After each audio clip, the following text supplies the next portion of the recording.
एक पॉइंट पे मे भी ऐसा हो सकता है कि आपके आउट ऑफ कंट्रोल जो है चले जाए। भाई ठुक जाएगी, बहुत ज्यादा जल्दी क्विकली भागती हैं ये गाड़ियां। तो कोशिश करो कि अगर पहली गाड़ी ले रहे हो और नए नए ड्राइवर हो तो ऐसे में अगर आप 3XO फॉर एग्जांपल आपको लेनी है, ऐसे में अगर आप 3XO का ऑटोमेटिक ले लो या काइलैक का ऑटोमेटिक ले लो तो वो एक समझदार। और बिकॉज दक्ष क्या होता है, टर्बो इंजन में टर्बो लैग होता है। हाँ। तो कई बारी क्या है, नया ड्राइवर ना ज्यादा एक्सीलेटर दबा देता है, जिस वजह से आगे हिट होने का खतरा रह जाता है बिल्कुल गाड़ी सही में। बात बोली है दोस्तों। तो दोस्तों स्वागत है आपका हमारे चैनल दक्ष अग्निहोत्री पे। मैं हूं नवनीत, ये है दक्ष, हम रखेंगे अपना पक्ष। भाई साहब कितनी ब्राइट वीडियो बन रही है, देख रहे हो? ओए होए होए, ये बंद ना करो, ऊपर अच्छे से सूख रहे हैं। सूखने दे, बंद ना करो। ये इधर कपड़ा सुखाने का नहीं, गिला है रे बाबा, सुखने दे ना रे, सुखने दे। ये तो दोस्तों आज की वीडियो में हम बात करेंगे कि अगर आप एक नए ड्राइवर हो, एक बिगिनर हो और अपनी गाड़ी पहली ले रहे हो तो किस टाइप की गाड़ी आपको लेनी है, किस टाइप की गाड़ी आप अवॉइड कर दो तो बढ़िया रहेगा आपके लिए। कि अगर आप गाड़ी सीख रहे हो, क्योंकि हमारे पास कॉल कंसल्टेंसी में इतने सारे कॉल्स आते हैं। एंड मैं एक बात बोलूंगा, अगर मैं एक रेशियो बताऊं तो 100 में से 70 लोग ऐसे होते हैं जो बोलते हैं कि हम पहली गाड़ी ले रहे हैं, हमें चलानी नहीं आती है, हम कैसी गाड़ी लें। तो दोस्तों हमने सोचा इसके ऊपर फिर एक वीडियो ही बना देते हैं कि आप लोगों की मैक्सिमम जो है हेल्प हो पाए। पहले तो हम आपको ये बताते हैं कि अगर आप नए ड्राइवर हो तो किस टाइप की गाड़ी कोशिश करो कि अवॉइड कर दो। भाई साहब टर्बो इंजन अवॉइड कर देना अगर आपको पहली गाड़ी ले रहे हो और कम चलानी आती है, अभी नए नए ड्राइवर हो। कि जो हाई पावर टर्बो गाड़ियां आती हैं, यानी जैसे Verna turbo, Creta 1.5 turbo, Taigun Virtus GT 1.5 turbo, मतलब ये जो बड़े टर्बो इंजन हैं जिसमें ज्यादा पावर है। अगर हम बात करें 1 लीटर टर्बो की तो ये ठीक ठाक है, ये आप ले सकते हो। 1.5 टर्बो या जो उससे भी ऊपर के इंजन आते हैं, ये हम इसलिए बोल रहे हैं बिकॉज इनमें इतनी ज्यादा पावर होती है एंड एक नया ड्राइवर इतनी पावर कंट्रोल नहीं कर पाएगा, बिल्कुल उसे समझ ही नहीं आएगा। उसके लिए ये नया नया होएगा, पंजे दबाते रहोगे एंड गाड़ी एक पॉइंट पे मे भी ऐसा हो सकता है कि आपके आउट ऑफ कंट्रोल जो है चले जाए। भाई ठुक जाएगी, बहुत ज्यादा जल्दी क्विकली भागती हैं ये गाड़ियां। तो कोशिश करो कि अगर पहली गाड़ी ले रहे हो और नए नए ड्राइवर हो तो टर्बो इंजन अवॉइड कर देना। बिल्कुल। अगला पॉइंट जो आपको ध्यान रखना है कि पुअर विजिबिलिटी वाली गाड़ी नहीं लेनी है आपको। विजिबिलिटी का मतलब है कि जिसके अंदर से आपको अच्छे से नजर आ रहा हो, क्योंकि गाड़ी में बहुत तरह के ब्लाइंड स्पॉट होते हैं। जो ए पिलर होता है वो भी ब्लाइंड स्पॉट बनाता, कई बार बोनट नहीं दिखता तो नए ड्राइवर को आइडिया नहीं लगता, गाड़ी ठुकने का डर होता है। क्योंकि दोस्तों जब ट्रैफिक में एक कंजस्टेड जगह आ जाती है जहाँ पे जगह कम होती है, आपको गाड़ी निकालनी होती है, ऐसे में अगर विजिबिलिटी नहीं है, आपको आइडिया नहीं लग रहा कितनी जगह है, तो ऐसे में होएगा क्या, आपका कॉन्फिडेंस लूज होएगा मेरे भाई। अगर और ऐसे में अगर गाड़ी ठुक गई तो फिर आपका कॉन्फिडेंस तो पूरा ही मिट्टी में मिल जाएगा। इसलिए ऐसी गाड़ी लो कि एटलीस्ट मैक्सिमम जितना दिख सकता है आपको विजिबिलिटी प्रॉपर मिले, कि आप अपनी गाड़ी का आइडिया कुछ टाइम में फटाफट से लगा लो। विजिबिलिटी इतनी जबरदस्त है कि पूरा बोनट ऐसा लग रहा है बोनट के ऊपर बैठ के चला रहा हो। अभी बताएंगे कि गाड़ियां लेनी कौन सी हैं, लेकिन पहले समझ लो कि क्या चीज अवॉइड करनी है। हाँ, जैसे अगर मैं सेडान की भी बात करूं तो सेडान की भी विजिबिलिटी जो है कम होती है। बिल्कुल, एक नया ड्राइवर को आइडिया लगाना थोड़ा सा मुश्किल रहता है ऐसी गाड़ियों में। कोशिश करो हाई एंड लग्जरी गाड़ियां भी अवॉइड कर दो कि भैया नोट है, ये नहीं कि गाड़ी ले लेनी है, अभी चलानी नहीं आती है और पहली गाड़ी है तो ऐसी गाड़ियां नहीं लेनी है। दोस्तों हाई एंड लग्जरी से हमारा मतलब सर मर्सिडीज BMW नहीं है। इवन अगर मैं 700, क्रेटा एनलाइन, MG हेक्टर, ऐसी गाड़ियों को भी मैं एक अच्छी सेगमेंट में काउंट करूंगा। बिकॉज कितने लोग होते हैं गाड़ी चलानी नहीं आती एंड जो मतलब 10 दिन गाड़ी सीखते हैं, फिर सीधा ले लीजिए 28 लाख की हैरियर, 26 लाख की MG हेक्टर, 30 लाख की जी ये, 25 लाख की वो।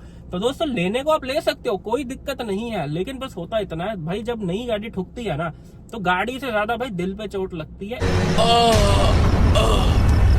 डायरी और पेन लेके बैठ जाना भाई, ये पॉइंट जो बता रहे हैं नोट कर लेना।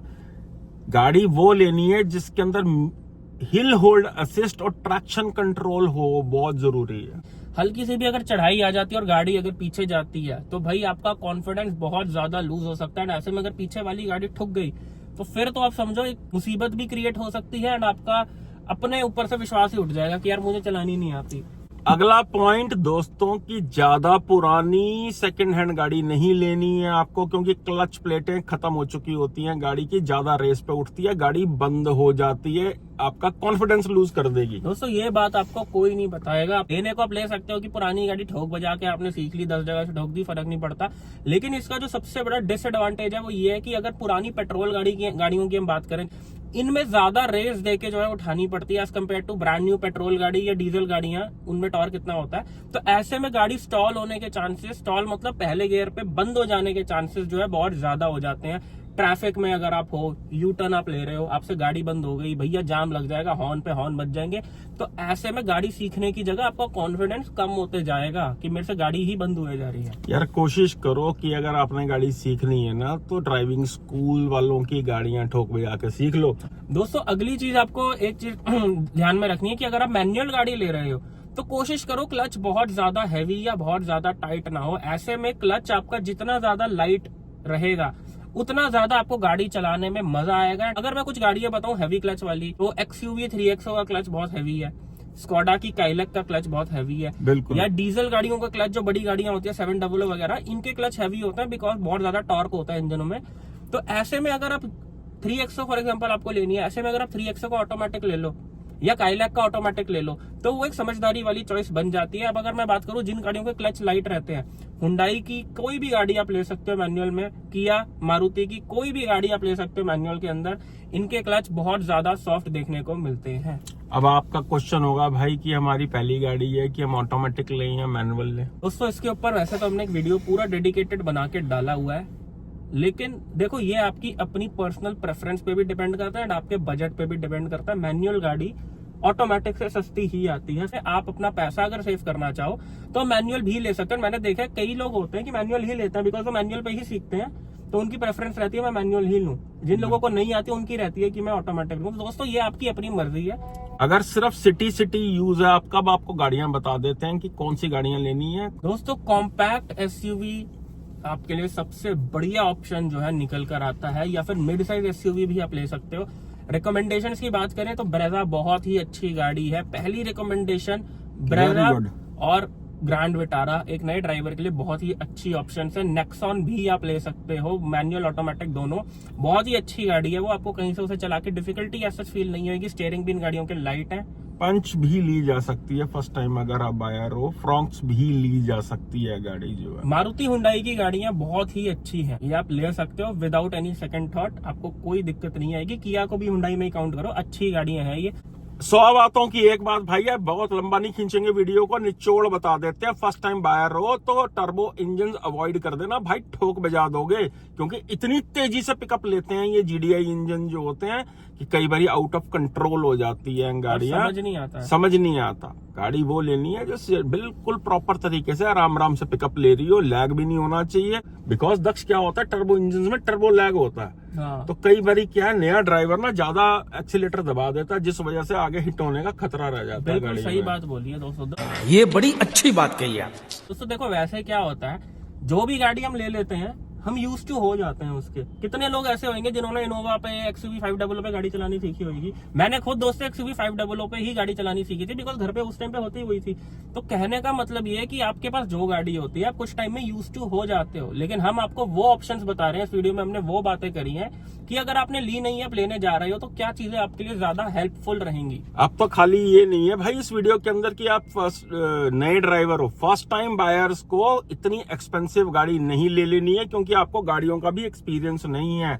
इसलिए आप इतनी ऊपर की गाड़ियां, मैंने बहुत देखा दक्ष, लोग टोयोटा के टॉप मॉडल खरीद लेते हैं, XUV का खरीद लेते हैं, अभी सीखी होती है, पहली गाड़ी है, घर पे एक्सपीरियंस नहीं होता और लेके फंस जाते हैं। तजुर्बा ले लो, उसके बाद जो मर्जी करो। बाकी भाई होता क्या है, जब बंदे के पास नोट आते हैं ना तो फिर वो कभी भी सस्ती गाड़ी नहीं लेता। जिसका 25 लाख का बजट बन गया वो 32 लाख की गाड़ी ले लेगा, वो कभी भी 10 लाख की गाड़ी नहीं लेगा। बात तो सही है। अक्लमंदी नहीं है। लेकिन अगर आपको फिर भी SUV सेगमेंट की गाड़ी ही लेनी है, आपका बजट बन गया, आपको नहीं लेनी नीचे की, तो आप XUV 700 स्कॉर्पियो ले सकते हो। इनके स्टीयरिंग फीडबैक इतने लाइट है, बहुत ही मक्खन की तरह इनके स्टीयरिंग घूमते हैं, चाहे वो सिटी हो चाहे हाईवे हो। XUV 700 बहुत अच्छी ऑप्शन है। MG हेक्टर भी बहुत अच्छी ऑप्शन है। हम तो रिकमेंड नहीं करेंगे दोस्तों, बाकी आपकी मर्जी है। यही थी आज की वीडियो। आई होप वीडियो आपको बहुत पसंद आई हो। लेकिन भाई अगर अभी भी किसी गाड़ी में कंफ्यूजन है, नहीं समझ आ रहा कि मैं छोटी गाड़ी लूं, मैं बड़ी गाड़ी लूं, मैं डीजल, पेट्रोल, CNG, ENG कौन सी गाड़ी लूं, नहीं समझ आ रहा, तो ये हमारा नीचे दोस्तों नंबर आ रहा है। नीचे नंबर बना आ रहा है। हमें जो है व्हाट्सएप पे मैसेज करके हमारे साथ कॉल पे जुड़ सकते हो, हमारे साथ कॉल पे बात कर सकते हो regarding your car buying decision. और अगर हाल फिलहाल में कोई नई गाड़ी ले रहे हो, उसकी पीडीआई कराना चाहते हो यानी जांच और पड़ताल कराना चाहते हो और हमसे कराना चाहते हो, उसके लिए भी इस नंबर पे जो आप मैसेज कर सकते हो। दोस्तों क्या होता है कि जब हम कार बाइंग डिसीजन बनाते हैं तो हम किससे सलाह लेते हैं? अपने दोस्तों यारों से। उनको भी भाई उतनी समझ होती है जितनी हमें होती है। सही बात है। तो बेटर है कि एक एक्सपर्ट से आप बात करके सलाह ले लो। अब पे हमारी पेड कॉल सर्विस का लाभ उठा सकते हो। व्हाट्सएप पे आप हाई का मैसेज भेजोगे, एक ऑटो जनरेटेड मैसेज आ जाएगा जिसमें हमारे साथ कैसे कनेक्ट कर सकते हो 1 to 1 सारा प्रोसीजर दिया हुआ। All the best, love you all. हम तक अगर आप पहुंच गए तो भाई गलत गाड़ी नहीं आपको लेने देंगे, ये हमारा वादा है। और अगर पीडीआई के लिए हमें बुला लिया तो आप बिल्कुल निश्चिंत हो सकते हो कि गाड़ी गलत नहीं आपको दे पाएगा डीलर। बिल्कुल।